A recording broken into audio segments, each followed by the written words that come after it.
I had a feeling that something was wrong with my wife, Caroline. Not much, but enough for a man who knew her for 12 years, of which he was married to her for 10. Caroline and I have an ordinary Scandinavian family with 2 children, a 7-year-old boy and a 5-year-old girl. We live in our own home near the county capital, and we both work full-time. Caroline at City Hall, and I work for a small consulting company. My wife and I met at an evening class learning advanced uses of Microsoft Excel and got married 2 years later. Of course, like most others, our marriage had its ups and downs, but there were never any serious problems, at least in my opinion. The first signs appeared about a month after our 10-year anniversary. This was her slight decrease in interest in sex. It's not that she refused me sex, but she started offering quickies instead of making love much more often than before.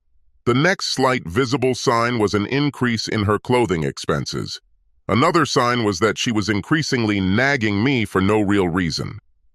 Caroline always spent at least 2 evenings a week with her friends for various innocent activities such as aerobics, evening classes, bowling and badminton, but only a couple of late evenings a year with the girls in some bar or restaurant when someone from the gang wanted to celebrate something. I did my best, but could not see any new or strange patterns in her evenings out. My co-worker Eric noticed that I was having problems with my marriage and told me that it was better to know the truth than to walk around feeling as bad as I did.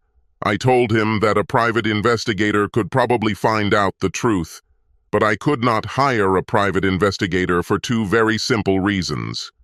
Firstly, there was no such thing, at least in the phone book, neither in our city nor throughout the entire district.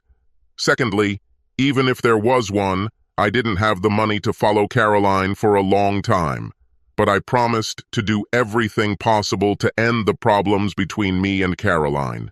The last straw that broke the poor camel's back happened on the first Saturday night after Eric suggested that I do something. Caroline and I were invited to a pleasant dinner given by friends just outside the city, where she acted like a loving wife throughout the evening.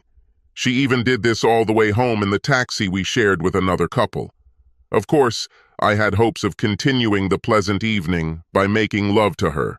But as soon as the nanny left our house, Caroline stopped being so nice and cut me off with, "Forget it, if you were stupid enough to expect anything from me tonight." I gave up trying and replied with a beaming smile, "What could I expect from an icy, frigid bitch?" Nothing more was said that evening, but it took me several hours before I fell asleep. I used this time to come up with a simple plan. The only thing I had to do was sign up for an online anonymity service so I could send emails without being tracked. After testing the email service on Sunday morning, I sent Caroline the following email at her work on Monday. "Dear Mrs. Ekman, to my great disappointment, I have now obtained evidence of your infidelity, which makes me feel sorry for your husband and envious of your lover for his pleasures with such a magnificent woman as you. Of course, I'm very tempted to share my information with your husband, but I have a better offer because I want and need to have a good time with a gorgeous woman sponsored by you on my next business trip. So I expect you to be sitting, alone, in the Plaza Cafe today, Monday, at 14:30, 15:00, with 600 euros in an envelope at the table. My friend greetings you with the words, 'Aren't you Lars's sister?' You must answer, 'No, I am his wife,' after which you must give him the envelope. Thank you for your very kind cooperation. Your true friend."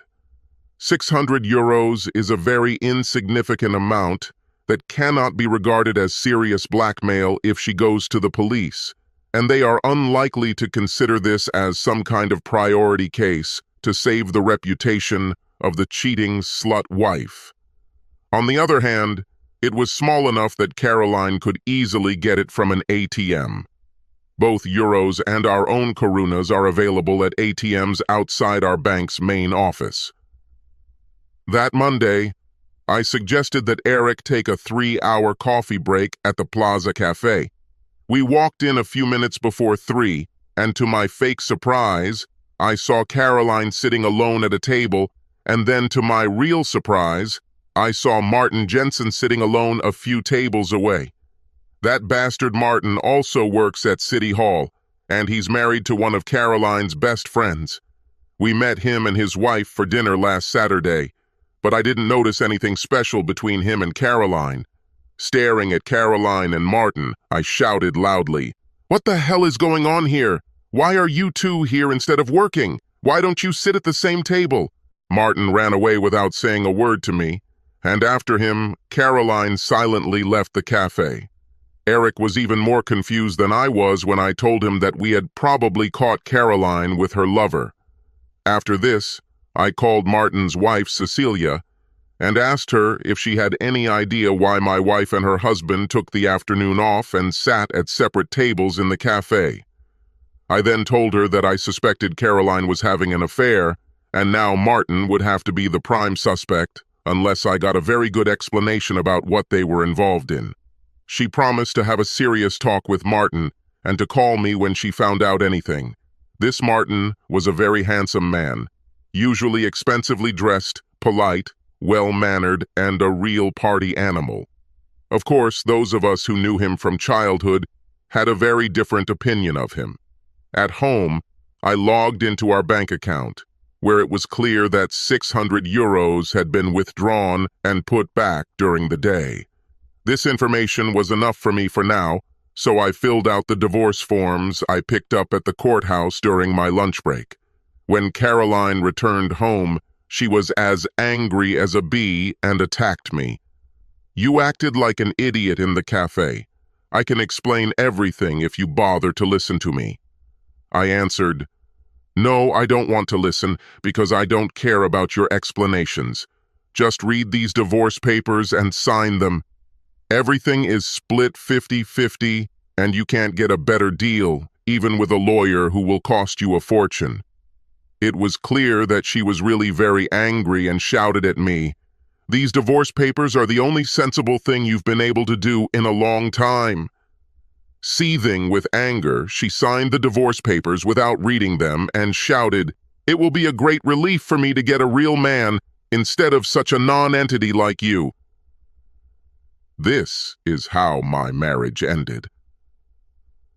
Caroline left the house, and I didn't care where. Later, I received a sobbing call from Cecilia, who told me that Martin had admitted to having an affair with Caroline. Now he was crying and begging her to forgive him. She said she didn't know what to do and demanded that Martin move out and live with his parents for the next 2 weeks, so she could have time to think about their future. I told her that Caroline and I had already signed divorce papers. One thing was for sure. If Caroline thought Martin was her new dream man, she might forget about it, but it wasn't my place to tell her so. After the phone call, I moved all of Caroline's clothes into the guest room, which infuriated her when she returned home.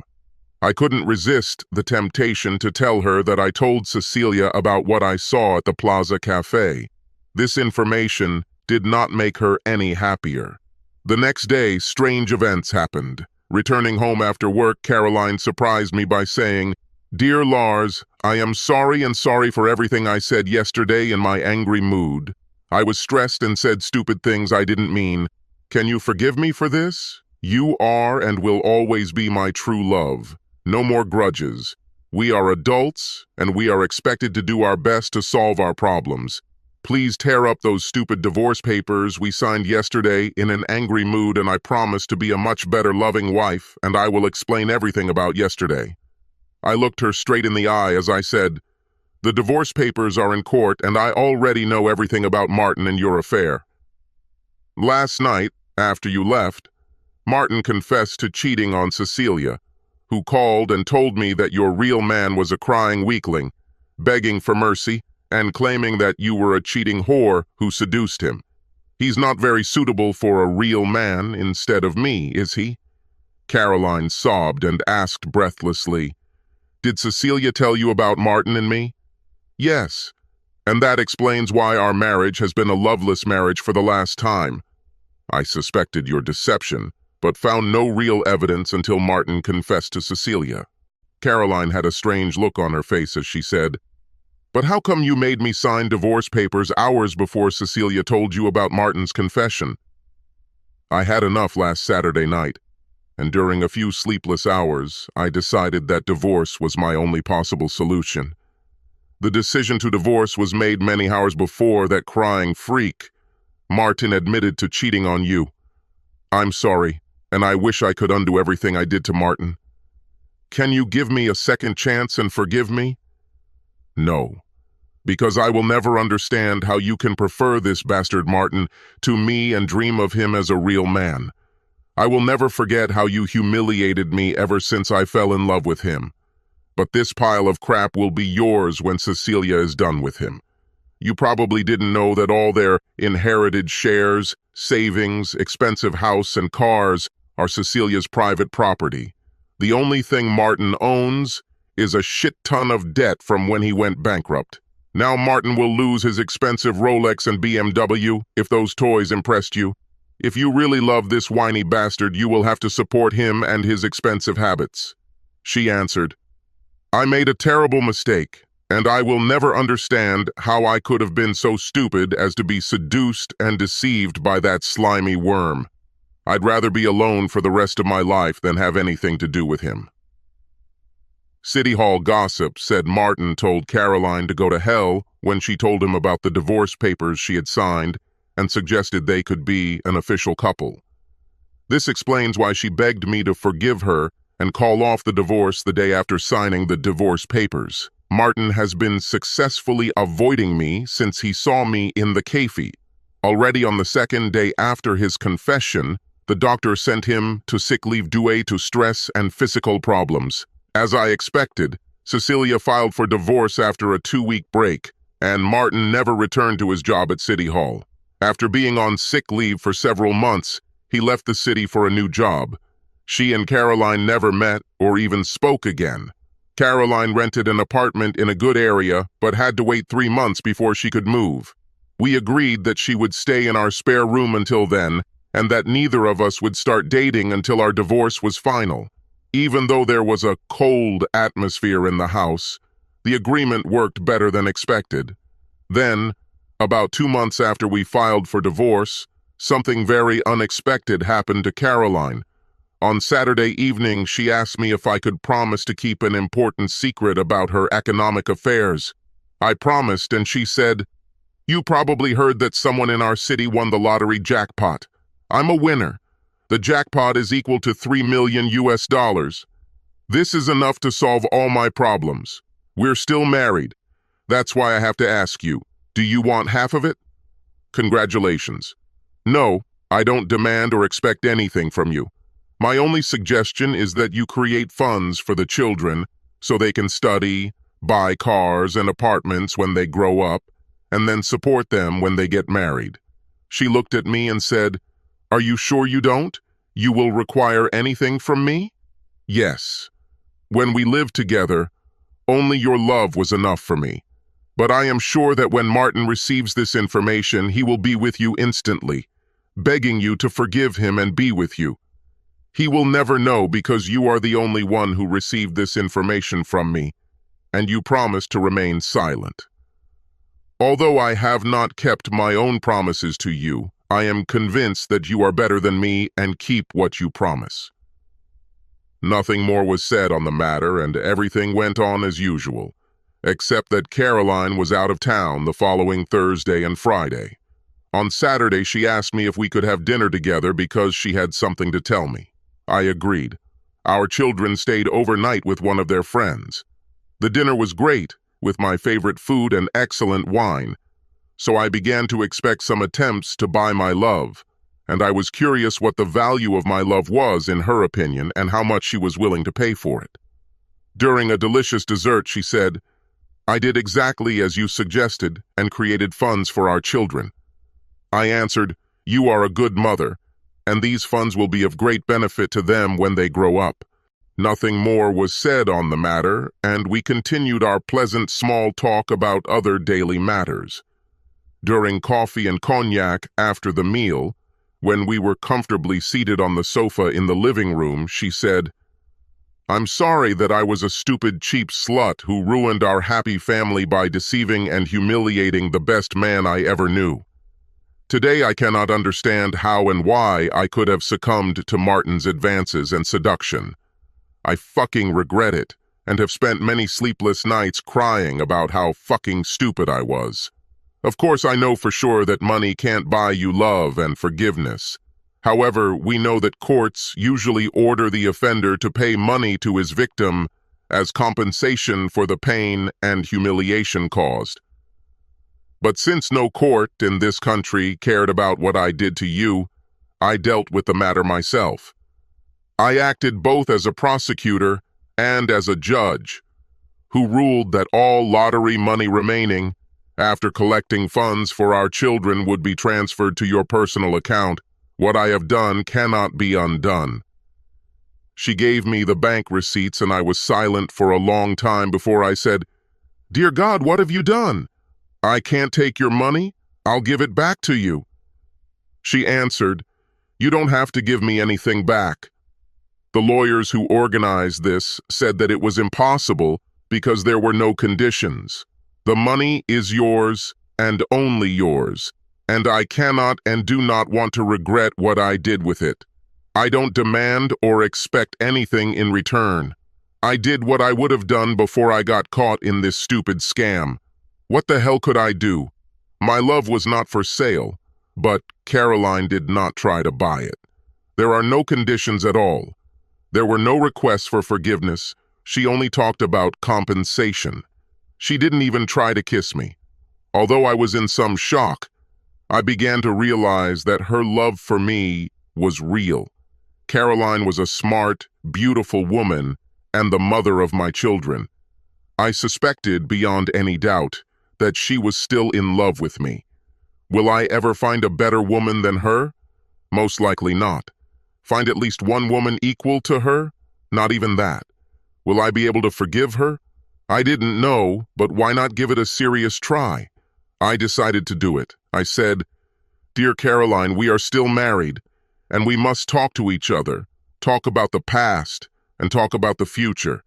I think talking about the future is better suited after this delicious dinner, isn't it?" She answered, "Yes." I continued, "Divorce hurts like hell, and it hurts even more now that I've realized how much you really love me and how much you regret your affair." She cried and sobbed, "I pray every night that one day you will forgive me and give me a second chance." I moved closer to Caroline, hugged her, and said, "We're still married. Should we seriously try to stay that way?" She looked me straight in the eyes and whispered, "Am I dreaming or is it true?" "It's true, because I hope that you are still my Caroline as you were before Martin tainted her." I fucking miss this Caroline. She hugged me tightly and whispered, "You will never regret this." There was only one way this evening could end: glorious, intense lovemaking. Over the course of that night, I did everything I could to give her the best sex she had ever had, and she did the same to me. It was like a wedding night again, and for a long time after that night, we acted like newlyweds.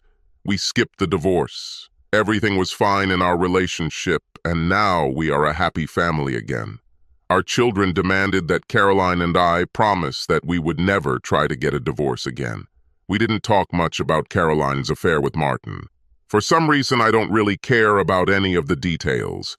Even though she gave me all her money, I never felt like she bought me back because she didn't have any conditions, just a faint hope. She put everything she had on the line, won what she wanted, and only the future will tell her if she did the right thing. The truth is that I missed her so much that I probably would have done something myself to get her back without any money. One thing is for sure, I love Caroline and she loves